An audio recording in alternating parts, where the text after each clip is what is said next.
Gen Z tuh kayaknya mustahil banget bisa punya rumah. Ada 4 jalur kekayaan ya yang bisa kita tempuh. Terus setelah 3, 4, 5 tahun bekerja atau bahkan 10 tahun bekerja merasa kok hidup gini-gini aja ya, kok nggak kaya-kaya ya. Dia gajinya UMR lah, tapi dia goalsnya bawa orang tuanya umroh dan itu tercapai dalam waktu 2 tahun. Aku punya uang 10 juta atau 5 juta, cocoknya investasi kemana?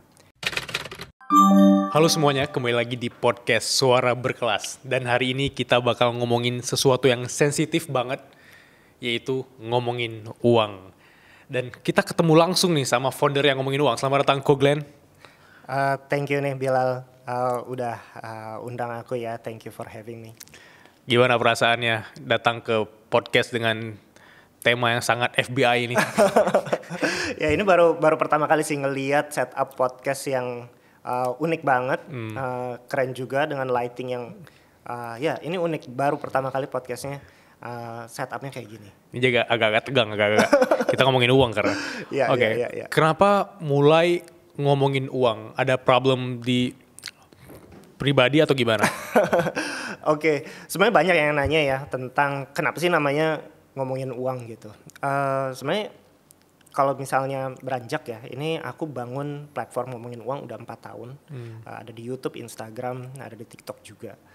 Kalau ditanya kenapa sih namanya ngomongin uang, karena pada saat itu ya di tahun 2020 awal, bahkan sebelum pandemi, aku ngelihat bahwa itu adalah satu elemen yang sebetulnya penting, tapi jarang direpresentasikan di media sosial pada saat itu. Mungkin kalau sekarang udah banyak, tapi pada saat itu mungkin belum banyak, dan aku salah satu yang pertama menggalakkan lah. Nah, kenapa itu penting? Karena sebetulnya uang itu kan satu indikator yang universal buat semua orang dalam menginginkan segala hal dalam hidupnya, mencapai tujuan-tujuan hidupnya. Dan itu sebuah aku sih bilangnya kayak tolak ukur dari resource manusia untuk bisa dibilang menyelesaikan masalah-masalahnya. Cuma nggak banyak orang yang ngomongin soal bagaimana mengelola resource yang universal itu, yang sepenting itu, dengan baik, dengan terstruktur, dengan berlandaskan ya prinsip-prinsip yang bertanggung jawab dan penuh kehati-hatian gitu. That's why ya aku waktu itu bikin ngomongin uang, pengennya jadi corong suara untuk bisa bantu banyak orang memahami keuangan, mengelola keuangan, menumbuhkan sisi keuangan secara realistis, dan juga mungkin bisa dibilang gimana mereka bisa mendistribusikan dan memakai itu dengan lebih bijaksana gitu. Nah, kerennya sih gitu ya. Dan akhirnya dengan jatuh bangun aku bikin platform baik di YouTube, Instagram, ya akhirnya berkembang sampai sejauh ini. Oke. Gitu sih. Menarik, aku udah follow dan ngikutin konten-konten yang ngomongin uang. Tapi aku yang suka banget soal ngomongin beli rumah nih ya. Ini mungkin agak sensitif bagi sebagian orang, nggak cuma kita ngomongin uang ya. Okay. Kita kalau ngomongin beli rumah, karena aku datang juga dari latar belakang orang yang belum punya rumah, dan aku Gen Z juga, jadi aku pernah baca juga data kalau per hari ini problemnya Gen Z itu sulit untuk beli rumah. Apakah karena dari latar belakang mereka yang konsumtif atau ada masalah dengan keuangan atau apapun itu. Nah, bagi teman-teman di luar sana yang tergolong masih nganggap bahwa wah kayak aku nggak mungkin deh beli rumah, atau aku kayak nggak akan beli rumah dalam waktu 5 tahun ke depan, aku mending ngontrak dulu nih. Kira-kira apa yang jadi penghambat terbesar teman-teman Gen Z di luar sana untuk bisa punya rumah pribadi, untuk bisa beli rumah? Bisa kasih pendapat gak Mas Glenn? Oke, ini pertanyaan menarik ya, dan jawabannya sebenarnya nggak bisa simple, nggak bisa straightforward. Ada berbagai macam layer yang perlu kita bahas. Kalau kita mau ngomongin, sekarang orang ngomongin persepsinya, wah Gen Z tuh kayaknya mustahil banget bisa punya rumah karena harga rumah kenaikannya sangat tinggi, sementara Gen Z dengan angkatan kerja yang mungkin baru sekitar 3 tahun pengalaman kerja, kelihatannya dengan pertumbuhan kenaikan gaji yang saat ini kok hitung-hitungan dasarnya mustahil ya bisa punya rumah. Nah, cuma sebelum kita masuk ke konklusi itu, pertama kita harus punya persepsi yang sama dulu nih. Gen Z yang dimaksud tuh Gen Z yang mana sih ketika kita ngomongin itu? Karena kebanyakan orang kalau bicara Gen Z nggak bisa punya rumah misalnya, itu persepsinya langsung seperti Gen Z yang bekerja let's say di ibu kota dengan harapan dia bisa punya rumah katakanlah di area-area yang dekat lingkungan kantor atau di daerah ibu kota gitu. Nah, mungkin gini deh, aku punya satu bahan perenungan. Jadi aku pernah hitung ada yang namanya indeks kenaikan harga rumah residensial. Ya. Di Jabodetabek, let's say kita track back 20 tahun terakhir gitu. Dia ada indeks kenaikan harga rumah setiap tahun berapa sampai dari let's say dari tahun 2020 sampai tahun 2024. Terus kita misalnya bandingkan kenaikannya berapa persen sih gitu. Dibandingkan dengan kenaikan UMR di Jabodetabek juga. Ya, misalnya katakanlah di Jakarta, kita bisa lihat dari tahun 2000 sampai 2024 kenaikan harga UMR tuh signifikan banget. Sekarang UMR udah di level 5 jutaan. Tapi di tahun 2000 dulu itu UMR bahkan di level di bawah 1 juta bahkan. Gitu. Jadi sebetulnya kalau misalnya kita bicara hitung-hitungan loh, berarti kan kenaikan harga upah minimum lebih tinggi dong dari kenaikan harga rumah residensial. Tapi kenyataannya kok sekarang kayak berasa berat ya. Gitu. Nah, kenapa sih kayak gitu? Nah, kalau misalnya kita ngomongin kenaikan harga rumah residensial, itu kita ngitung dari yang paling mahal sampai yang daerah yang murah gitu. Jadi itu adalah nilai tengahnya. Nah, masalahnya sekarang persepsi Gen Z kebanyakan seperti apa sih? Oh, aku kerja misalnya di ibu kota dan dia kepengen punya rumah katakanlah di daerah mana? Let's say di Kelapa Gading atau daerah strategis lainnya di BSD. Ya emang susah gitu. Karena apa? Kenaikan harga rumah di lokasi-lokasi strategis itu jauh di atas rata-rata indeks kenaikan harga rumah pada umumnya gitu. Jadi kalau ditanya sebetulnya susah nggak sih beli rumah? Susah kalau kamu nyasarnya di lokasi-lokasi yang strategis gitu. Tapi kalau misalnya kita ngomong lebih membumi lagi, lebih nasional lagi gitu ya, di luar Jabodetabek atau bahkan di luar Pulau Jawa misalnya, sebetulnya harga rumah itu masih bisa nggak sih terjangkau dengan dengan tingkat pendapatan? Aku masih bilang sebenarnya ruangnya masih banyak gitu. Katakanlah misalnya di Kalimantan misalnya, nggak usah di pelosok banget ya, di ibu kota provinsinya aja. Di ibu kota provinsinya seperti di Banjarmasin, di Samarinda, di Palangkaraya, di Pontianak. Itu kita misalnya mau punya rumah yang cukup layak, 500 juta ke bawah itu masih ada gitu. Tapi kan sebetulnya pertanyaannya, mau nggak kita pindah ke luar Pulau Jawa gitu. Nah, inilah yang memang aku ngelihat fenomenanya dari kacamata Gen Z dan milenial. Pertanyaannya lebih ke arah memiliki rumah itu apakah sejalan sama tujuan-tujuan dan goals hidupnya gitu. Jadi ini udah kalau menurut aku ya, ini udah fenomena yang berbeda sama angkatan papa mama kita dulu. Kalau angkatan papa mama kita dulu mau punya rumah itu adalah sebuah kayak seolah-olah kewajiban atau keniscayaan atau sesuatu yang kayak udah haruslah, itu jalan hidup manusia tuh seperti itu gitu. Karena apa? Kecenderungan manusia pada saat itu ketika berkarir dia berada dalam satu ruang lingkup geografis tertentu. Ketika dia punya usaha, dagang dan lain sebagainya terpatok sama lingkungan geografis yang terpatok di situ-situ aja gitu. Makanya punya rumah itu menjadi sebuah budaya gitu. Tapi zaman berubah. Sekarang kita nggak bisa ngelihat patokan cara mencari uang 30 tahun yang lalu, 20 tahun yang lalu itu sama dengan yang sekarang. Kita nggak bisa ngelihat way of life dengan cara yang sama. Let's say sekarang misalnya orang di Gen Z ya, dia saat ini udah kerja berapa tahun, 2 tahun misalnya atau 1 tahun di Jakarta. Ketika dia ada kesempatan lain misalnya di Bali gitu, bisa jadi dia pindah. Nanti ada kesempatan lain di luar negeri misalnya, di Singapura, dia akan pindah. Dan ada kesempatan lain misalnya let's say di Surabaya atau apa, dia pindah. Ruang lingkup geografis tuh nggak jadi sebuah patokan yang sepenting itu lagi bagi generasi sekarang. Makanya banyak yang sekarang mikir mendingan sewa aja. Dan dimana memiliki rumah itu jadinya bukan sebuah hal yang jadi sebuah keharusan lagi bagi semua kalangan di generasi milenial dan Gen Z. Tapi pertanyaannya, apakah punya rumah ini memang udah menunjang sama aspirasi hidup dan pilihan hidup yang udah pasti nggak nih? Udah bisa ngelihat nggak bahwa gue akan berada di lokasi ini sampai 15 tahun ke depan nggak nih? Udah pasti nggak nih? Nggak akan pindah nih ke kota besar lain atau bahkan ke luar negeri? Nah, sebelum pertanyaan itu bisa dijawab dengan pasti, sebetulnya punya rumah itu menjadi sebuah question mark yang lebih baik matang banget dipertimbangkannya. Mungkin itu ya. Apalagi ya kira-kira yang bisa dibahas dari punya rumah ya. Nah, kalau misalnya tanya bisa nggak sih Gen Z punya rumah? Menurut aku bisa, asal memang disesuaikan, diperhitungkan benar-benar dari level pendapatan dia, dikompromikan dengan sejauh mana level rumah strategis yang diinginkan.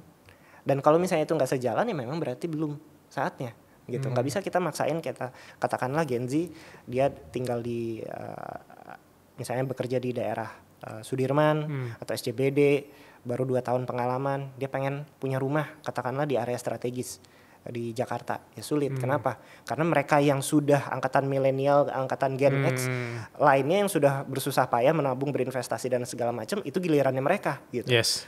Ya kan? Kebayang ya, gilirannya mereka mendapatkan situ gitu. Dan kalau kita ngelihat dari angkatan papa mama kita dulu, mereka juga nggak langsung serta-merta mencaplok semua daerah strategis. Karena bagi mereka angkatan-angkatan papa mama kita dulu, let's say Gen X yang early atau yang generasi boomer, mereka ketika beli rumah mereka bahkan belum tahu bahwa itu akan jadi area strategis. Iya kan? Mereka beli rumah, ya daerah sini aja, daerah let's say daerah Bintaro, masih murah banget. Mereka belum punya visi bahwa itu akan jadi area strategis. Sekarang harganya naik berkali-kali lipat. Mereka dulu berkompromi dengan situasi pada zamannya. Mereka membeli rumah di area situ, ternyata setelah waktu bergulir, waktu berjalan, itu beranjak jadi area yang strategis. Dan harga rumahnya naik berkali-kali lipat. Mungkin itu sih. Menarik banget. Jadi orang-orang yang waktu tahun 1980 beli tanah di daerah BSD, gak kebayang nih 20 tahun lagi BSD itu bakal jadi seramai sekarang contohnya gitu. Ya, betul. Menarik. Tapi tadi ada satu kutipan yang aku tulis di sini, yaitu sekarang cara pandang kita mau membeli rumah atau tidak, keputusan kita itu disesuaikan dengan kita punya personal goals. Karena aku ada teman juga yang tadi kayak Ko Glenn bilang, kalau misalnya bulan ini atau tahun ini kita di Jakarta, tiba-tiba tahun depan kita dipindah tugaskan ke Bali atau kita tiba-tiba pindah ke Singapura, itu kan bisa jadi rumah tempat tinggal kita itu kan kosong atau nggak kepake. Aku ada teman juga yang dia beli apartemen, tapi karena tiba-tiba dia harus S2 ke Inggris, sekarang dia kan harus sewa juga apart di Inggris. Terus di sini malah di Airbnb gitu. Jadi beban ganda malah ya, beban pikiran juga dan lain sebagainya. Iya, makanya dia bikin Airbnb untuk disewain ke orang-orang luar sana. Itu juga salah satu personal goals orang yang berbeda-beda. Dia kenapa nggak beli rumah? Siapa tahu apartemen mungkin lebih cocok di dia untuk di Airbnb kan daripada rumah. Jadi berarti ini aku dapat insight yang menarik bahwa bukan indikator harus beli rumah yang sekarang harus dilihat dari Gen Z, tapi indikator sesuai nggak sama personal goals kita gitu ya. Iya, karena mungkin ini warisan mindset ya dari generasi sebelumnya, bahwa seolah-olah punya rumah itu adalah sebuah anak tangga life achievement yang memang menjadi tolak ukur yang universal lah. Setelah bekerja biasanya tolak ukurnya menikah, punya mobil, udah gitu punya rumah, berkeluarga dan lain sebagainya. Tapi zaman udah berubah. Saat ini dinamika sosial udah jauh lebih kompleks, jauh lebih mungkin lebih personal, dan tiap orang lebih punya kebebasan untuk mengekspresikan cara hidupnya masing-masing. Sehingga memang saat ini rumah itu bukan jadi sebuah anak tangga yang pasti harus dilewati dalam jenjang kehidupan manusia. Punya rumah menjadi sebuah pilihan yang apakah itu sesuai sama aspirasi hidupnya gitu. Jadi sebelum kita punya rumah, kita mikir dulu 15 tahun lagi saya masih mau tinggal daerah sini, nggak mau berkomitmen nggak? Kalau belum tentu, jangan-jangan saya baru DP cicilan baru 2 tahun, tiba-tiba keterima S2 di luar negeri, pusing deh. Gitu kan? Gitu. Banyak yang kayak gitu. Akhirnya misalnya maksain punya rumah, dia kerja di Jakarta Pusat misalnya, dia maksa punya rumah di daerah lingkar luar Jakarta gitu, katakanlah Depok atau Bekasi atau Tangerang. Setelah nyicil ternyata malah dia ngerasain capeknya bolak-balik setiap hari komuter dari lingkar luar Jakarta ke Jakarta Pusat, dan ujung-ujungnya malah beban biayanya jadi double karena dia merasa hanya ini udah jadi satu bentuk life achievement atau sebuah desakan dari lingkungannya dan lain sebagainya. Saya pikir itu yang harus kembali direnungkan, karena kan yang jalanin kita, bukan orang lain yang nyicilin gitu. Kita yang jalanin, mungkin itu ya. Wah, itu menarik. Oke, kita udah ngomongin latar belakang, ngomongin uang, kita udah bahas tentang rumah ini. Mungkin yang sering kali alasan mungkin kenapa orang mau follow ngomongin uang atau platform keuangan lainnya, atau orang beli buku ngomongin uang, itu karena orang pengen mencapai dia punya financial goals. Orang itu pengen mencapai di titik dimana dia udah menganggap diri dia itu kaya gitu. Dan gak munafik juga, semua orang mungkin ingin kaya. Mungkin jarang aku dengar atau hampir gak ada orang bilang aku ingin miskin gitu. Nah, dari kacamatanya Ko Glenn ya, yang udah belajar banyak di sektor keuangan dan financials, apa sih tantangan atau kesulitan terbesar orang-orang itu sulit mencapai financial goals mereka? Orang itu sulit mencapai mereka ada di titik kaya gitu. Nah ini pertanyaan bagus ya, tapi again elaborasinya mungkin nggak bisa langsung straightforward. Katakanlah misalnya gini, ada orang yang pingin kaya, dan aku pikir dari aku banyak bicara sama teman-teman termasuk follower dan lain sebagainya, ketika ditanya sebenarnya mau seberapa kaya atau lebih spesifik lagi gimana rencana kamu mencapai target itu, mereka sangat jarang bisa mendefinisikan dengan jelas gitu loh. Sehingga kalau ditanya kenapa sih ada orang yang bisa jadi self-made miliuner misalnya, atau mencapai kekayaan dengan perjuangan sendiri tanpa warisan, tanpa privilege yang berlebihan gitu, jawabannya adalah karena mereka itu benar-benar merencanakan itu. Gitu. Ketika orang mau kaya, dia benar-benar merencanakannya dan mengawal itu dengan goals jangka pendek. Dan ini nggak banyak orang yang tahu. Gitu. Contoh misalnya gini, ketika kamu di kelas 3 SMA, kamu punya cita-cita pengen jadi dokter, spesialis bedah misalnya. Kamu nggak bisa hanya sekedar aku mau belajar yang rajin aja, belajar rajin khususnya mata pelajaran tertentu, let's say biologi atau MIPA atau ini, dengan harapan kamu akan jadi dokter bedah. Kamu harus punya set up goals dan juga set up plan yang rapi gitu. Aku pengen masuk ke jurusan kedokteran baik nasional maupun internasional, and then abis itu jadi sarjana kedokteran dulu, abis itu magang dulu, abis itu memenuhi standar-standar tertentu dulu sampai akhirnya bisa ambil spesialis dan lain sebagainya. Yang gagal banyak, tapi yang berhasil pasti mereka yang punya setup plan yang benar gitu loh. Begitu juga orang yang pengen kaya, let's say misalnya ya orang umum, halayak umum bilang aku pengen punya 1M, 5M gitu. Nggak bisa kita fokus hanya ya udah aku kerja memenuhi tantangan hari demi hari di tempat kerjaku dengan harapan somehow bisa mencapai itu. Nggak bisa, itu harus di backtrack gitu. Aku pengen punya uang dengan nominal sekian, misalnya definisi kekayaan dia, atau definisi kekayaan dia bisa diinterpretasikan di luar angka nominal, tapi itu di backtrack, kapan aku mencapai ini, di tahun keberapa ini bisa tercapai, tahun ini sekian persen udah tercapai belum gitu, dan seterusnya gitu. Jadi jawabannya simpel, kenapa orang banyak yang pengen kaya tapi nggak memenuhi itu, karena mereka kebanyakan ya nggak benar-benar mencoba merenungkan, menulis itu dengan spesifik, merencanakan, dan mengawal goals itu menjadi sebuah action plan yang konkret, sampai akhirnya itu tercapai, or at least 80-90% tercapai. Dan eventually akhirnya tercapai di target waktu yang sedikit lebih panjang, let's say misalnya gitu. Itulah yang aku ngelihat ya, kebanyakan orang ya hidupnya mengalir aja. Hidupnya ngerasa kayak oke, gajiku segini, nanti harapannya di akhir tahun, di awal tahun depan gajiku naik, terus dia ngelihat ada godaan misalnya, atau misalnya ada pengeluaran ini, pengeluaran itu, dia mengalir aja Terus setelah 3, 4, 5 tahun bekerja atau bahkan 10 tahun bekerja merasa kok hidup gini-gini aja ya, kok nggak kaya-kaya ya. Iya. Ya karena dia tidak benar-benar merencanakan itu. Mereka tenggelam dengan rutinitas dan mencoba untuk bukan mencoba ya, maksudnya lebih ke arah dia tenggelam sama rutinitas sampai dia lupa untuk membuat action plan yang jelas untuk itu. Padahal sebetulnya ketika dia bikin action plan yang jelas, setelah 1-2 tahun dia nggak mencapai goals jangka pendek, itu udah jadi alarm buat dia. Wah, berarti gue salah nih kerja di tempat ini misalnya. Atau gue salah nih, gue usaha gini-gini aja. Gue harus mikir lagi karena gue nggak on track nih sama tujuan gue. Gue nggak on track nih sama harapan gue. Berarti saatnya cut off, saatnya gue mungkin coba usaha yang lain atau cari kesempatan peluang kerja yang lebih baik dan lain sebagainya. Tapi ketika alarm itu nggak pernah nyala, ya, ya mereka akan tenggelam aja sama rutinitas. Mungkin itu ya. Itu menarik.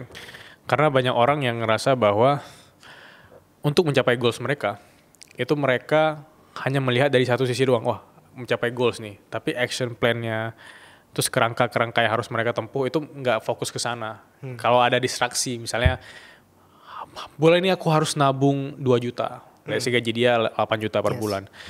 2 juta dia harus tabung, tapi tiba-tiba ada payday di sini, terus tiba-tiba ada konser di sini. Ya nggak apa-apa, ya udah 2 juta bisa bulan depan. Nah ini biasanya itu kan dari kebiasaan-kebiasaan kecil dan nggak berjalan waktu mereka sadar udah kebiasaan ini udah 5 tahun.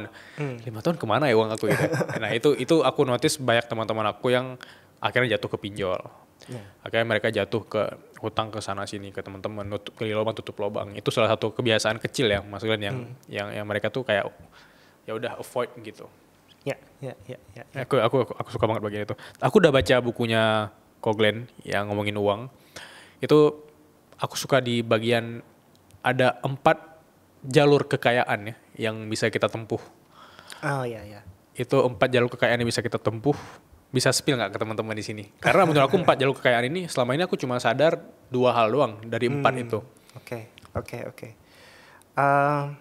Mungkin sebelumnya aku disclaimer dulu ya. Jadi dalam buku itu memang aku mengutip beberapa hasil riset lah dari konsultan keuangan di Amerika, di mana mereka biasanya punya satu basis penelitian yang komprehensif dengan metodologi penelitian yang bisa dibilang punya fondasi yang jelas gitu. Nah, salah satunya yang aku kutip dalam buku itu adalah dari orang yang namanya Thomas Corley.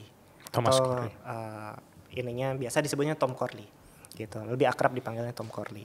Nah, dalam dia berusaha untuk meneliti, dia mencoba untuk melakukan interview terhadap ratusan self-made millionaire gitu. Jadi subjek penelitian dia adalah self-made millionaire dan nggak cuma 5 orang, 10 orang, tapi ratusan. Dan dia coba untuk sebar di berbagai wilayah di Amerika. Dia wawancara in-depth satu persatu, nanyain kebiasaannya, nanyain bagaimana cara dia mencapai kekayaan dari waktu muda, step-stepnya kayak gimana, kesulitannya apa. Dan setelah dia punya referensi dari ratusan orang itu, akhirnya dia bisa dibilang kayak meracik atau menyimpulkan sendiri. Pada umumnya ternyata orang kaya di Amerika punya 4 jalur utama, gitu. Bisa dibilang gitu. Nah jadi kalau dari aku sendiri mungkin jalur kekayaannya nggak banyak, maksudnya bukan hanya 4 itu aja, tapi dia menyederhanakan dari pola-pola yang terjadi. Yang pertama itu adalah virtuoso. Virtuoso itu adalah orang yang fokus dengan specific skill dan menjadi one of the best di bidangnya.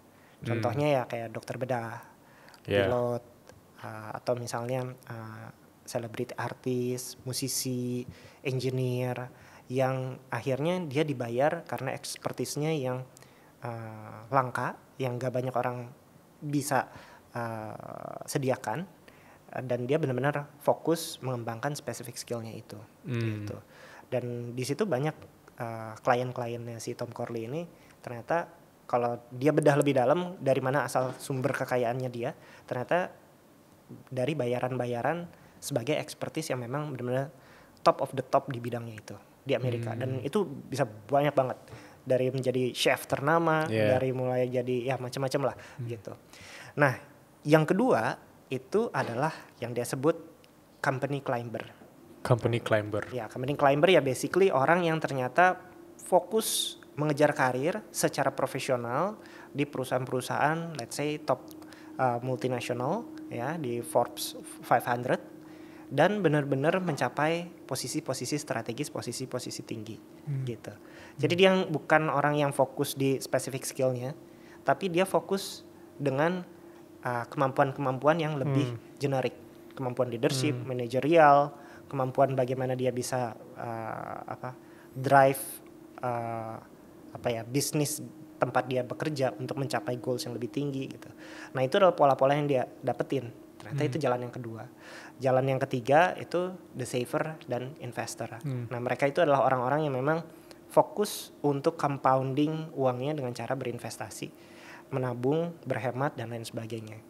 Padahal pekerjaan mereka sebenarnya ternyata bukan pekerjaan yang mungkin dianggap prestisius gitu. Benar. Tapi ternyata dengan mereka benar-benar berhemat dan benar-benar memaksimalkan compounding effect dalam berinvestasi, somehow mereka bisa mencapai level-level kekayaan tertentu di level let's say miliuner di Amerika. Itu nomor 3 tuh sering aku temuin di orang Jepang itu, benar gak sih? Iya, ada beberapa budaya di orang Jepang yang ternyata menerapkan seperti itu. Jadi fokus sama compoundingnya, dia mencoba hemat dan somehow ya berhasil mencapai kekayaan ya bisa dibilang kalau di rupiah kan miliaran rupiah. Padahal mereka cuma penjaga toko. Iya, benar. Padahal mereka cuma kayak tukang bersih-bersih tukang bersih-bersih dan lain sebagainya. Jadi ada segmen yang jarang orang tahu. Walaupun ini jauh lebih lama ya mencapai level kekayaan, let's say menjadi seorang miliuner, tapi ternyata ada gitu. Dan dia menemukan polanya. Gitu. Keren. Dan terakhir, nah ini yang paling sering diketahui orang, tapi justru yang dia temukan paling sedikit jumlahnya, yaitu the dreamer dia sebutnya. The dreamers. The dreamer itu orang yang biasanya dipotretkan sebagai sosok entrepreneur, founder startup, mereka adalah pendobrak, mereka adalah disruptor, mereka adalah orang-orang yang mencoba menciptakan ekonomi baru, mencoba menciptakan suatu terobosan baru, inovasi baru, dan akhirnya mendapatkan kekayaan karena sebuah gebrakan yang aplikatif yang dia lakukan. Mungkin kita bisa melihatnya dari konglomerat dari dunia teknologi saat ini dan lain sebagainya. Nah, cuma yang menarik adalah dia menemukan sampel di orang-orang yang dreamer ini itu yang paling sedikit dan sebetulnya yang tingkat kegagalannya paling tinggi. Iya, aku bilang gitu. Cuma ya sayangnya memang ini adalah yang paling banyak disorot sama media. Jadi orang seolah-olah mempersepsikan orang sukses dan kaya itu menjadi seorang entrepreneur aja, gitu. Bahwa kalau misalnya jadi karyawan atau apalagi ngerjain manual work atau punya profesi yang tidak dianggap prestisius, itu seolah-olah menutup kemampuannya untuk jadi kaya. Kayak nomor 2 dan nomor 3 tadi ya? Ya, kayak nomor 2 dan nomor 3. Jadinya atau bahkan yang nomor 1 gitu. Kamu nggak tetap jadi cuma jadi seorang expertise yang di satu bidang, tapi kamu nggak jadi pebisnis, kamu nggak bisa jadi kaya. Padahal sebetulnya nggak juga gitu. Tergantung sih sebenarnya definisi kekayaannya berapa. Kalau misalnya kita mendefinisikan kekayaan harus bertriliun-triliun gitu, ya mungkin memang yang bisa mencapai hanya yang nomor 4 tadi, the dreamer. Tapi kan kebanyakan orang kalau misalnya kita ngobrol ya sama masyarakat awam lah, sebenarnya mereka butuh nggak sih sampai bertriliun-triliun? Mereka sebenarnya kadang enggak juga sih. Gue pengen meningkatkan kekayaan dengan taraf hidup yang sedikit lebih tinggi dari sekarang aja gitu. Bahkan mungkin di persepsi mereka, oke, kalau lu bisa jadi miliuner dan cara lebih mudah, mau nggak? Mau banget. Miliuner kan let's say ya kekayaan 15 M lah gitu. Menarik. Gitu. Justru yang nomor 4 tadi tuh orang paling gampang stres ya. Itu karena resikonya paling gede. Yang rambut botak tuh itu rata-rata nomor 4 tuh. Karena orang nge-highlight-nya si suksesnya. Mungkin 1 dibanding 100 ya. Nah, 99 orang yang gagal segala macam, itu sebenarnya nggak di highlight, nggak kelihatan. Jadi gitu. mungkin survivorship bias ya, namanya survivorship bias gitu. Oke, tadi kita udah ngomong 4 cara menuju kekayaan ya. Dan nomor 4 tadi aku notice itu banyak orang-orang yang karena dia nggak sadar tiba-tiba udah 1 triliun gitu. Karena dia nggak sadar hasil kerja keras dia selama ini, hasil dia stres, dia kurang tidur segala macam itu udah jadikan dia kayak self-made billionaire gitu. Tapi aku notice ya, orang-orang kaya, mungkin kalian juga notice, orang-orang kaya yang pernah aku temui, orang-orang kaya yang aku pernah nonton konten-kontennya, itu rata-rata tuh mereka justru nggak terkesan kaya, nggak kelihatan kayanya, dan aku pernah juga kerja sama orang yang aku anggap udah kaya, itu dia hidupnya frugal living. Kalau biasanya aku makan warteg 20.000, itu orang bisa makan warteg 15.000. Padahal udah 1 triliun gitu loh. Itu kenapa ya, kok Glenn ya? Kenapa habit mereka itu hampir sama semua gitu? Oke, mungkin ini sebuah statement dari kamu ya, kayak seolah melawan naluri ya. Bener. Atau mungkin beda sama stereotype dari kebanyakan masyarakat awam gitu. Karena aku perhatikan gini, kalau masyarakat digital kita yang sekarang mempersepsikan orang kaya, mereka tereksposnya adalah kebanyakan ya gaya hidup yang cukup mewah, lavish lifestyle yang memang mereka lihat baik di sosial media maupun mungkin cerita-cerita tokoh orang yang mendapatkan pengalaman hidup sampai mendapatkan kesuksesan yang ekstrim, kekayaan yang ekstrim sampai menjadi bilioner dan lain sebagainya. Tapi itu tadi sebetulnya yang bisa jadi bilioner di dunia ini itu kan sangat sedikit gitu. Dimana kalau kita misalnya bicara soal orang kaya juga ada layer-layernya tersendiri gitu. Ada orang kaya yang mungkin ya bisa dibilang self-made millionaire atau self-made billionaire. Ada mereka yang memang kaya dari inheritance atau mewarisi kekayaan dari orang lain. Nah, kalau misalnya kita mau ngelihat sebetulnya gaya hidup orang kaya itu seperti apa, sebetulnya nggak bisa dari sosial media. Kita nggak bisa ngelihat dari TV, kita nggak bisa ngelihat dari berita atau media yang memberitakan itu. Karena orang kaya yang nggak masuk berita atau yang nggak aktif di sosial media atau mereka yang bahkan mungkin nggak muncul ke permukaan sama sekali, itu jauh lebih banyak gitu. Jadi aku ngelihat banyak masyarakat yang ngelihat definisi orang kaya itu dengan perspektif yang sangat bias dari kacamata yang mereka ngelihat di sosial media aja atau dari yang muncul ke publik aja gitu. Nah kalau kita mau ngelihat sebetulnya gimana orang kaya punya kebiasaan lifestyle, itu sebenarnya dari penelitian gitu, atau dari konsultan pajak, karena mereka yang tahu orang-orang kaya itu kerjanya ngapain, pengeluarannya apa segala macam. Dari konsultan keuangan, dari peneliti, atau dari konsultan keuangan mereka. Itu baru kita dapat sampel dan data yang lebih akurat tentang bagaimana mereka menggunakan keuangan sehari-hari. Nah, salah satu yang pernah aku kutip di buku itu adalah penelitian namanya Stanley and Danko. Dia 2 orang akademisi dari tahun 70-an. Mereka meneliti tentang kebiasaan self-made millionaire. Dan itu jurnalnya panjang banget dan aku baca dan aku sedikit rangkum di bukunya. Tapi salah satu yang aku ngelihat adalah mereka tuh selalu kaget ketika mereka menginterview multimilioner yang datang.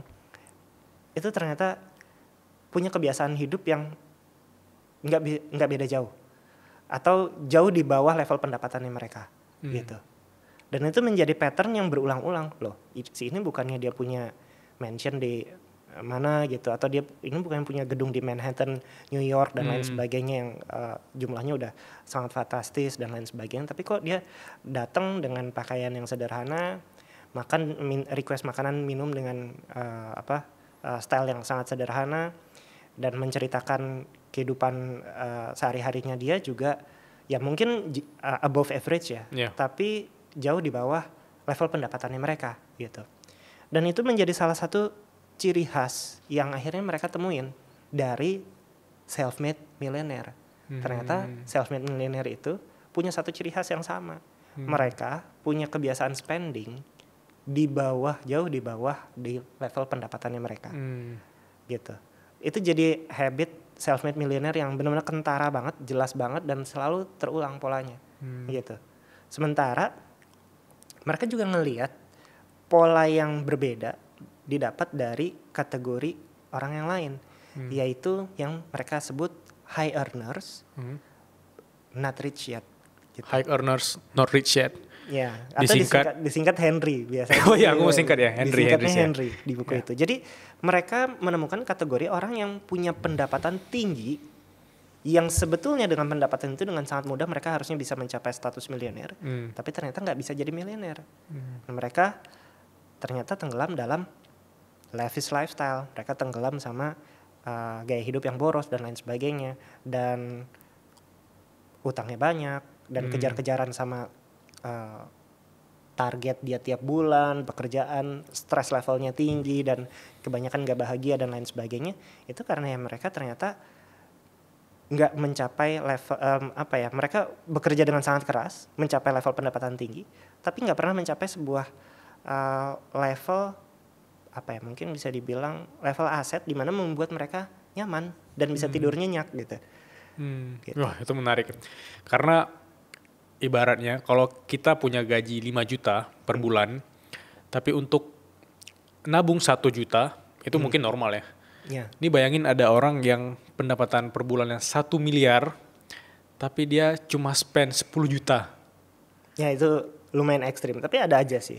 Itu aku mau kategorisasi ke orang-orang yang kayak aku bilang tadi self-made billionaire, orang-orang yang kadang secara kebiasaan ya biasa aja gitu, kayak keluar pakai baju biasa, kadang naik kendaraan transportasi umum, tapi secara pemasukan masuk terus. Ada juga orang yang mungkin 1M pendapatannya sama kayak dia, tapi spend dalam waktu sebulan bisa 600 juta atau 700 juta, yang itu masuk kategori Henry tadi, high earn not rich yet gitu. Nah mungkin gini ya, orang-orang mempersepsikan masa sih ada orang-orang kaya yang kayak gitu, kok asing, kok kayak bisa dibilang kayak melawan naluri dan lain sebagainya, kayak nggak masuk akal. Tapi sebetulnya kita tuh udah terlalu pikiran kita tentang persepsi orang kaya itu udah terlalu terekspos sama media-media eksternal atau informasi di eksternal yang bilang orang kaya tuh pasti begini-begini gaya hidupnya gitu. Tapi kalau kita nyari orang kaya yang dalam tanda kutip ya, yang wajar lah, yang within our reach lah, nggak kayak kekayaan ekstrim yang sampai mungkin puluhan triliun atau punya kekayaan triliun. Mereka yang let's say misalnya bagi kalangan menengah ngelihat, aku pengen dong bisa punya level pendapatan lebih tinggi dari sekarang, bisa jadi naik jadi kalangan menengah atas, atau mereka punya kekayaan yang nggak gampang tapi masih realistis untuk dicapai dalam satu generasi gitu. Let's say punya kekayaan di atas 1M, 5M, 15M.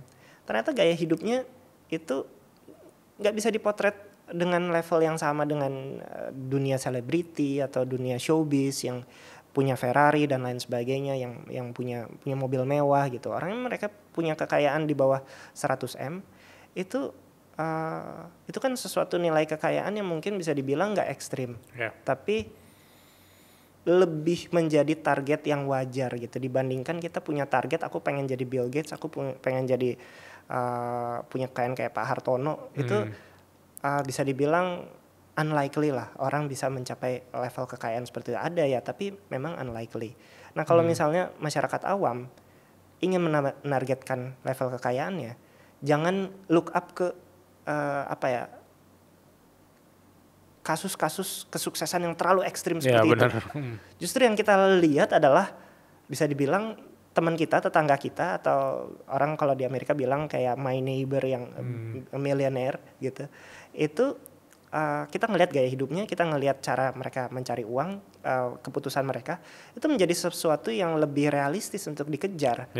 Daripada kita menargetkan kesuksesan ekstrim yang mana mungkin dari satu Steve Jobs itu ribuan puluhan ribu orang yang gagal untuk mencapai itu. Lebih baik kita sedikit turunkan target, tapi sebetulnya itu udah memenuhi level kekayaan versi kita gitu loh. Bener, kata-kata yang tadi menarik sih, realistis ya.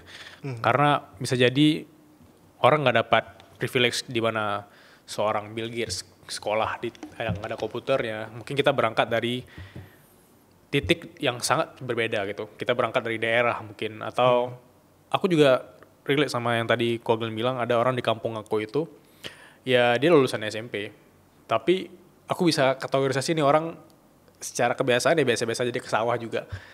Ternyata tuh orang kaya banget dan sawahnya tuh bisa puluhan hektar. Ya. Tapi kebiasaannya tuh masih naik sepeda ke kampung. Itu orang jarang lihat ke sana. Orang hanya ngelihat dari sosok yang seorang founder startup, Ya. punya miliaran bla bla Itu bla. selalu jadi potret kekayaan di era modern ya, di era digital modern, dan that's why makanya aku nulis judul ngomongin uang menjadi kaya versi kamu sendiri. Nice. Karena itu. Karena temenmu yang ternyata petani yang punya banyak tanah, yang mungkin ternyata memang kesehariannya hidup sederhana tapi happy, tapi bisa tidur nyenyak, tapi tenang. Karena apa? Karena dia udah punya kaya versi dia sendiri, gitu. Nah, kebanyakan orang yang akhirnya tenggelam sama mungkin rutinitas, merasa gagal membandingkan dirinya sama orang lain. Karena dirinya tuh lupa untuk mendefinisikan kaya versi dia tuh seperti apa, gitu. Begitu kita bisa mendefinisikan itu dengan baik dan mencapai itu, nggak harus muluk-muluk, tetap membumi, tapi benar-benar memenuhi aspirasi hidup kita. Kita tuh lebih bisa mencapai itu secara realistis dan punya ketenangan, karena kita nggak harus selalu aduh teman gue udah kayaknya udah segini, nggak ada habisnya, gitu. Oke. Aku juga ingat salah satu cerita yang aku lupa namanya, Reed ya, yang dia seorang tukang kebersihan di Amerika. Ya, petugas kebersihan. Tukang bersih ya. Ya tukang bersih ya paling berapa lah pemasukannya ya, Mas. Ya dia tukang bersih dan waktu dia meninggal dia baru sadar bahwa instrumen investasi dia itu bisa berapa ratusan kali lipat ya. Ya, dia punya ya kalau nggak salah ya, pokoknya di atas $8 juta lah. $8 juta dan kemudian dia juga mewariskan itu ke sekolah, ke yayasan. Ke yayasan. Dan itu orang nggak nyangka seorang tukang bersih loh. Ya. Yang selama ini kalian nggak pernah lihat gitu loh. Ya itu salah satu contoh yang ideal ya untuk sampel orang yang ternyata bisa mencapai kekayaan di kategori investor, the saver and investor, gitu. Dimana ternyata banyak kok yang seperti itu gitu. Kita ngelihat kayak warga desa yang kayaknya sederhana hidupnya, ya tapi ternyata tanahnya banyak, tapi ternyata dia punya perkebunan, tapi ternyata dia puterin otak di mana di daerah-daerahnya dia bisa memanfaatkan kekayaan di daerahnya secara maksimal, ya. Banyak yang sebenarnya itu missing story, yang jarang didengarkan orang-orang. Karena aku tadi ingat tokoh, aku mau masuk ke investasi deh. Ini kita ngomongin investasi dan cocok bagi teman-teman di luar sana yang kayak masih bingung nih, aku ada uang segini, aku mending invest kemana. Ini kita mau tanya versinya Koglen ya. Kalau Koglen, let's say kembali lagi ke fase di usia 20-an ya, atau baru lulus kuliah, ada uang 5 juta let's say.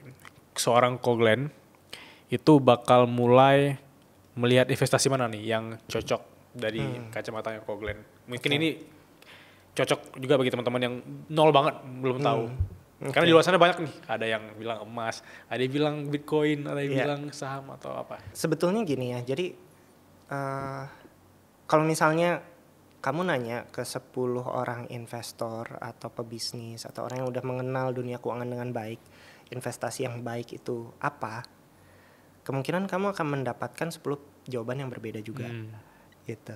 Ada yang mereka yang sukses di dunia properti akan bilang beliin aja properti atau mencoba di dunia properti, atau ada yang bilang oh dulu aku nabung emas dan akhirnya menjadi sumber kekayaan yang akhirnya abadi gitu bagi dia.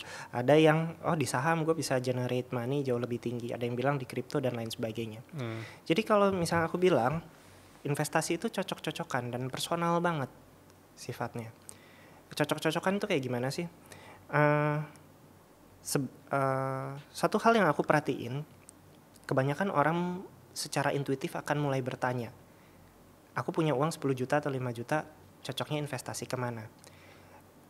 Otak kita berpikir bagaimana caranya 5 juta atau 10 juta ini mendapatkan keuntungan. Entah itu keuntungan sampingan atau keuntungan yang signifikan sampai kita mendapat lompatan finansial. Padahal sebetulnya mindsetnya nggak seperti itu. Jarang banget aku ngelihat kasus ya, di mana investasi itu menjadi sebuah sarana jadi lompatan finansial yang signifikan. Ada yang akhirnya berhasil punya puluhan miliar, ratusan miliar dari saham. Tapi dari sekian banyak lagi-lagi itu kasus yang ekstrim. Dan aku nggak kepengen jualan kasus-kasus ekstrim itu menjadi sebuah mimpi yang unlikely bisa tercapai, gitu. Jadi investasi itu, kalau misalnya aku bisa definisikan, dia adalah sebuah kendaraan buat kita bisa mempercepat kita mencapai tujuan keuangan kita. Contohnya misalnya gini, kalau aku mau punya rumah 10 tahun lagi, tapi dengan investasi yang benar, di instrumen yang tepat, yang terukur, yang resikonya terjaga, yang sesuai sama level pendapatan aku, sama umur aku, ternyata rumah yang aku harusnya capai let's say 10 tahun lagi dari ini, ternyata bisa dipercepat. Jadi katakanlah 5 tahun lagi, atau 4 tahun lagi, gitu. Jadi investasi itu sebetulnya definisinya bukan mencari uang sampingan. Karena mereka yang biasanya mindsetnya udah kayak gitu, uangnya bukan bertumbuh di investasi, malah naik turun. Nggak ini besok untung, nanti lusa rugi. Dikontrol tiap hari gitu ya. Iya, jadi bulan depan untung, nanti 6 bulan lagi rugi lagi, dan ya jadinya nggak karu-karuan gitu. Nah, kalau misalnya aku balik lagi ke umur 20-an, apa yang misalnya aku akan lakukan dengan uang 5 juta? Aku akan belajar investasi di berbagai macam platform dan mencoba mencerna mana yang paling cocok sama aku, gitu. Let's say misalnya gini, ada orang yang bilang, Glenn, kamu investasi di Bitcoin nggak? Jawabannya iya. Kamu rekomendasiin itu nggak ke orang lain? Kebanyakan enggak, karena aku tahu itu cocok buat aku, tapi belum tentu cocok sama semua orang, belum tentu cocok sama Bilal juga, belum tentu cocok sama semua orang yang nanya ke aku, gitu. Jadi yang paling sebetulnya diperlukan adalah mindset untuk mencoba mempelajari dulu. Ternyata tiap investasi itu ada tingkat resiko yang berbeda, ada potensi keuntungan yang berbeda, ada tingkat mungkin kemudahan pencairan yang berbeda dan lain sebagainya, gitu. Dan itu ujung-ujungnya apa? Kita selalu menempel tujuan hidup kita, kebutuhan hidup kita sama instrumen investasi yang tepat. Contoh misalnya aku pengen butuh dana darurat. Kalau amit-amit terjadi musibah, aku pengen bisa dapat cairin itu cepat. Tapi aku butuh uang itu bertumbuh. Nggak perlu bertumbuh besar banget, seenggaknya melebihi inflasi, gitu. Tapi dia bertumbuhnya secara aman. Karena aku butuh ini untuk benar-benar dana darurat. Tentu kita pakainya itu di instrumen investasi yang memang sesuai sama kebutuhan itu, gitu. Sementara yang lain kayak misalnya, aku mau punya tabungan dana pendidikan anak, atau punya tabungan emas dan lain sebagainya. Pastinya kita mencari karakter investasi yang sesuai, gitu. Yang kita ngelihat, oke, dana pendidikan anak kapan? Misalnya 10 tahun lagi, 15 tahun lagi. Kita bisa mulai di instrumen investasi yang point of view-nya 10-15 tahun. Gitu, misalnya obligasi, gitu, obligasi negara, atau misalnya kita agak sedikit berani di saham-saham blue chip, gitu. Tapi kalau misalnya tujuan investasi kita adalah 2 tahun lagi, jangan di investasi yang risk profile-nya terlalu tinggi.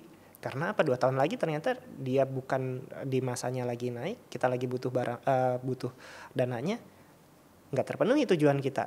Jadinya malah batal nikah atau batal punya rumah dan lain sebagainya. Jadi kalau misalnya ditanya apa yang penting adalah ilmu memahami itu. Makanya aku tulis di bukunya itu semua instrumen investasi dari risk profile-nya, siapa yang cocok di sini, siapa yang nggak cocok, kelebihannya, kekurangannya, ya. Dan kamu yang di umur 20-an sebaiknya fokus sama apa? Actually sama compounding effect, karena kamu punya keunggulan dibandingkan yang lain, yaitu adalah umur dan life expectancy yang lebih panjang. Sehingga kamu benar-benar bisa memanfaatkan compounding effect dalam investasi dan akhirnya punya peluang untuk melipat gandakan keuangan dalam jangka panjang. Tapi bagi mereka yang let's say ya baru mulai investasi di umur yang katakanlah udah umur 50-an dan lain sebagainya, menurutku udah bukan saatnya lagi mencoba untuk compounding. Karena asumsinya mereka yang umur 50-an asetnya udah cukup banyak. Jadi fokusnya adalah mempertahankan aset secara sehat. Supaya apa? Supaya jangan sampai asetnya bangkrut. Jangan sampai asetnya hilang.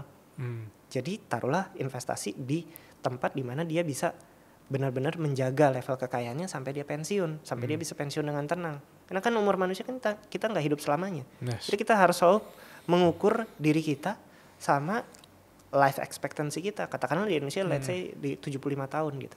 Ya kita lihat gitu, umur saya berapa? Let's say umur 35, punya berapa tahun lagi sampai umur 75 tahun. Berarti hidup saya ekspektasinya di sini gitu. Bisa jadi lebih lama, bisa jadi ini, tapi umumnya di situ. Ya kita ukur, berarti aspirasi hidup saya sampai di life expectancy di situ mau ngapain aja sih hidup kita gitu. Yeah. Kira-kira gitu sih, gitu dalam investasi ya. Menarik banget. Kata kuncinya sih teman-teman di luar sana yang nonton ini, kalian harus tahu prioritasnya kalian gitu. Kalau misalnya prioritasnya kalian itu hanya untuk keuntungan 6 bulan ke depan, kayak nggak cocok deh kalau tiba-tiba kalian harus main saham atau tiba-tiba beli blue chip, kayak tiap hari kontrol nih. Kalau trading mungkin, ya kalau misalnya memang cocok di trading nggak apa-apa juga sih sebenarnya ya. Maksudnya gini, nggak ada yang sebenarnya salah gitu. Kalau misalnya kita memang pengen punya keuntungan signifikan dalam waktu singkat, cobalah trading gitu. Kan nggak mungkin 6 bulan ekspektasi reksadana gitu. Ya itu agak inilah memang bukan pada tempatnya. Kalau reksadana memang kan fokusnya aset kita dikelola sama profesional gitu. Kalau misalnya kita mau aku punya target nih keuntungan misalnya sekian belas % dalam waktu sekian bulan, berarti kan itu udah di atas rata-rata fixed income, udah di atas ini, berarti itu memang perlu pengamatan secara aktif karena manajer investasi yang profesional pun susah untuk mencapai itu. Bukan berarti kita nggak bisa, tapi kita berarti harus extra effort, harus melakukan analisis yang lebih mendalam, harus ngelihat itu untuk mencapai level keuntungan yang di atas rata-rata fixed income. Fixed income itu ya bisa dibilang kayak kita taruh aja uangnya di situ, risk profile-nya rendah. Umumnya kita bisa dapat let's say di 5-7% per tahun gitu. Jadi kalau misalnya kita trading ujung-ujungnya cuma naik 7% per tahun, ngapain trading? Taruh aja di reksadana pendapatan tetap. Toh eventually akan tercapai juga di situ gitu. Jadi kalau misalnya kita memang mau aktif trading, ya targetnya memang harus lebih tinggi karena memang kita mengorbankan waktu, energi, perhatian kita juga gitu. Oke. Pertanyaan pertama tadi aku notice dari Ahmad Syarif. Dia bilang, Kak, kemarin aku baca data nasabah BCA yang punya tabungan di atas 1 miliar itu 185.000 nasabah. Gimana bisa aku masuk ke 185.000 orang itu loh? Pertanyaan bagus dari Ahmad ya. Oke. Pertama mungkin sebelum aku jawab tentang gimana caranya, aku pengen kasih perspektif dulu. Dari bank, mungkin dia kan punya data rekening ya. Data rekening yang nasabahnya punya saldo di atas 1 miliar. Seolah-olah itu diinterpretasikan ada ribuan orang baru atau misalnya puluhan ribu orang baru yang punya kekayaan di atas 1 miliar setahun dari tahun ke tahun gitu. Kayak wah ini self-made millionaire baru dalam bahasa Indonesia, self-made miliarder baru nih gitu. Padahal sebetulnya aku bilang enggak juga. Kenapa? Karena indikatornya kan kira-kira gini, orang kaya itu kan kalau kita sederhanakan ada dua. Mereka yang memang self-made sama mereka yang dapat dari inheritance lah, dari warisan. Sekarang kita bayangin aja, para konglomerat di sana yang punya kekayaan banyak, tiap tahun itu kan secara gradual mereka kan ada trickle down effect ke anak-anaknya, ke cucu-cucunya, ke ponakan-ponakannya. Dimana pada akhirnya eventually mereka yang anak orang kaya begitu udah umur punya tabungan bank, ya mereka juga mendapatkan kekayaannya gitu.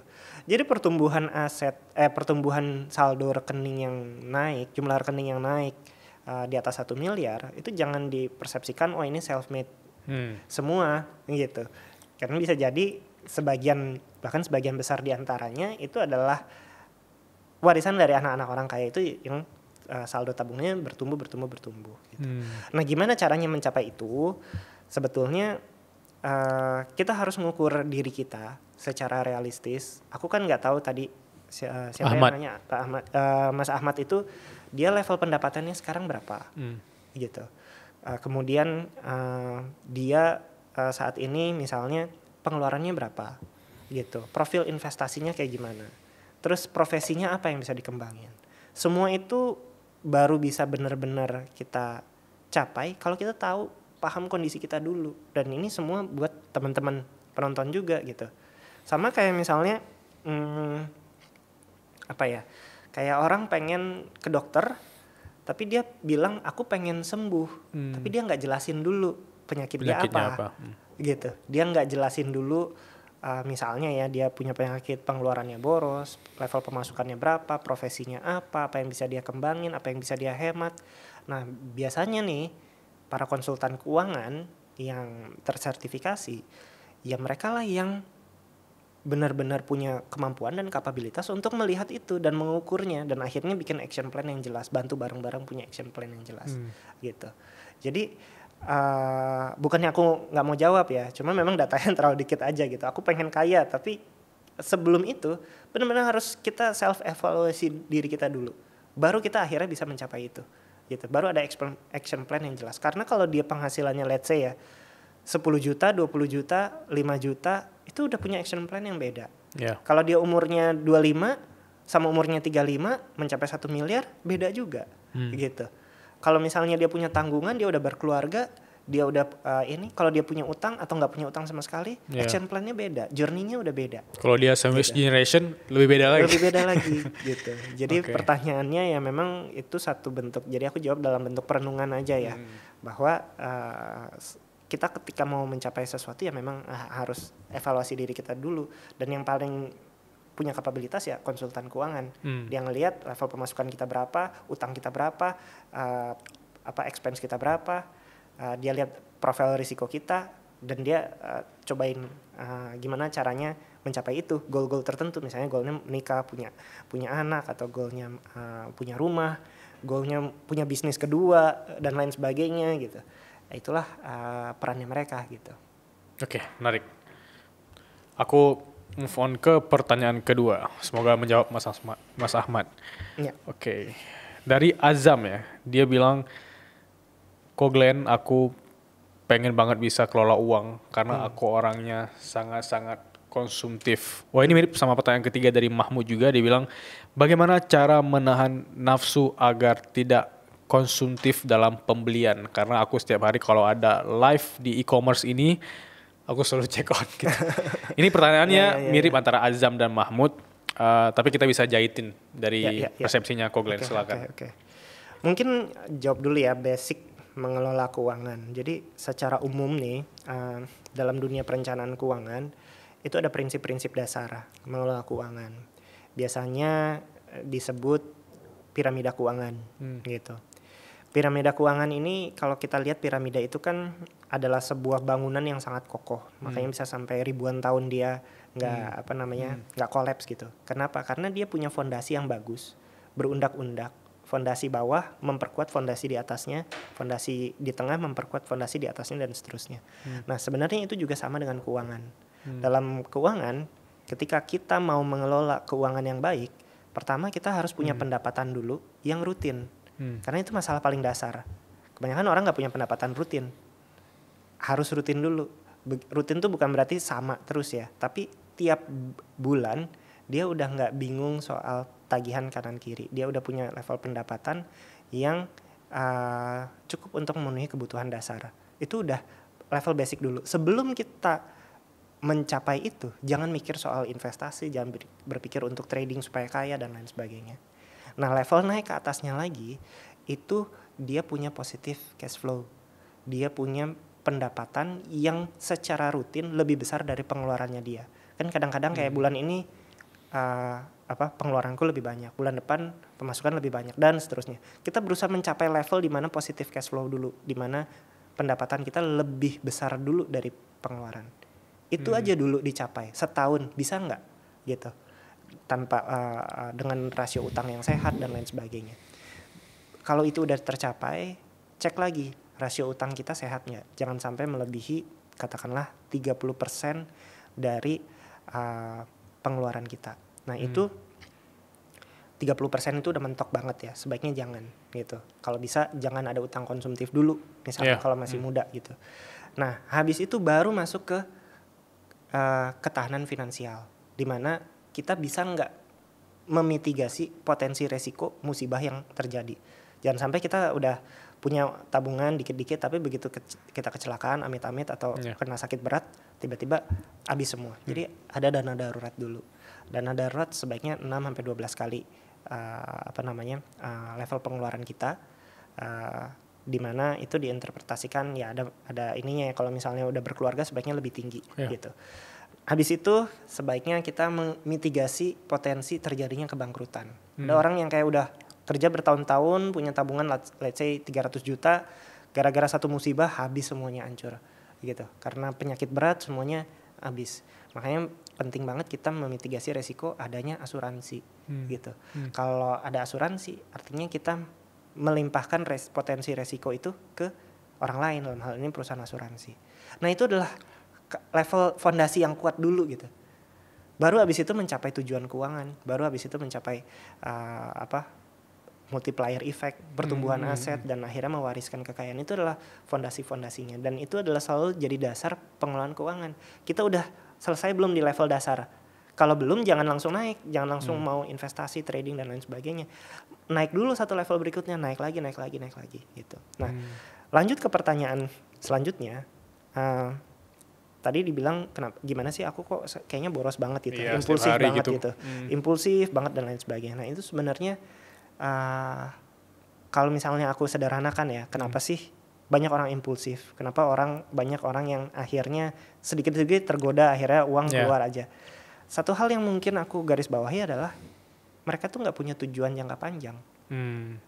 Mereka nggak punya tujuan jangka panjang yang mereka sakralkan. Aku pengen misalnya ya bantu mama papaku umroh atau apa.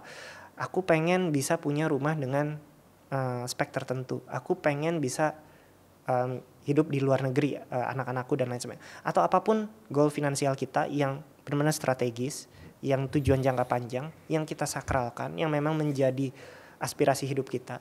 Selama kita nggak punya itu, kita tuh mudah banget terdistraksi, gitu. Karena ya namanya manusia, secara umum irasional lah kebanyakan. Untuk ngelihat diskon dikit dia ini segala macam, gitu.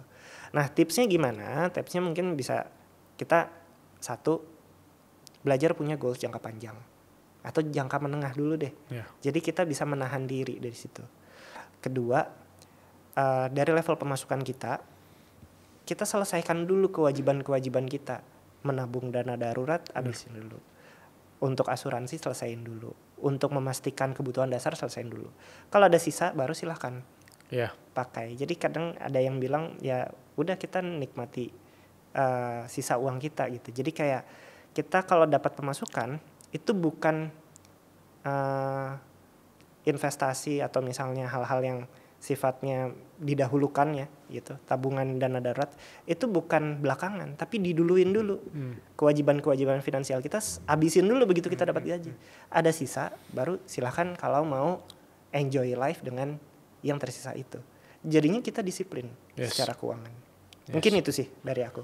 Karena orang-orang yang punya goals jangka panjang gak cuma dalam ngomongin uang, ngomongin juga berat badan, ngomongin juga hal-hal lain yang memang sesuai dengan mereka punya impian. Dan dalam konteks yang aku bilang tadi long term, itu apapun distraksi yang datang gak tiba-tiba kayak mudah tergoyah gitu. Kayak misalnya aku tadi relate sama ada temanku juga, dia gajinya UMR lah, tapi dia goalsnya bawa orang tuanya umroh dan itu tercapai dalam waktu 2 tahun karena dia kayak weekend nggak keluar atau karena dia punya long term goal itu. Gitu. Ya itu dia weekend karena lebih spesifiknya tetap masak di rumah gitu. Dan itu contoh sederhana yang dimana dia ngelihat sesuatu yang kadang kita nggak ngelihat. Karena kita ngelihatnya wah ini orang kayak hemat banget, pelit banget gitu.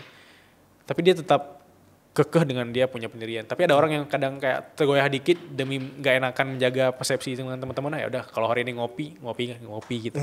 Tapi ini temen aku akui goalsnya keren banget, simple tapi tercapai gitu. Dan itu aku appreciate.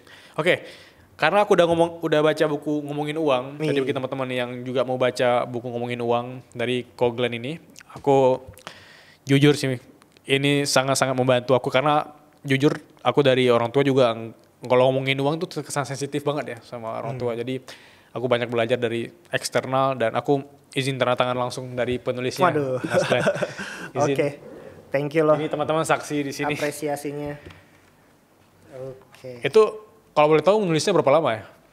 Ini nulisnya kurang lebih 6 bulan lah. Tapi Keren karena sih. sedikit banyak kan aku ngelola beberapa perusahaan juga. Jadi sambil nulis, sambil ngurus bisnis juga gitu. Keren. Hopefully nanti mungkin next book bisa lebih cepet ya. Amin. Tapi 6 bulan cepet loh kok. Cepet ya. Oke. Jadi bagi teman-teman yang mau juga punya buku ngomongin uang, kalian bisa langsung ke toko offline dan toko online favorit kalian. Gitu. Thank you banget atas waktunya, Ko Glenn. Sampai jumpa di lain waktu. Semoga growing terus ngomongin uangnya. Sampai jumpa teman-teman. See you. Sampai jumpa semua.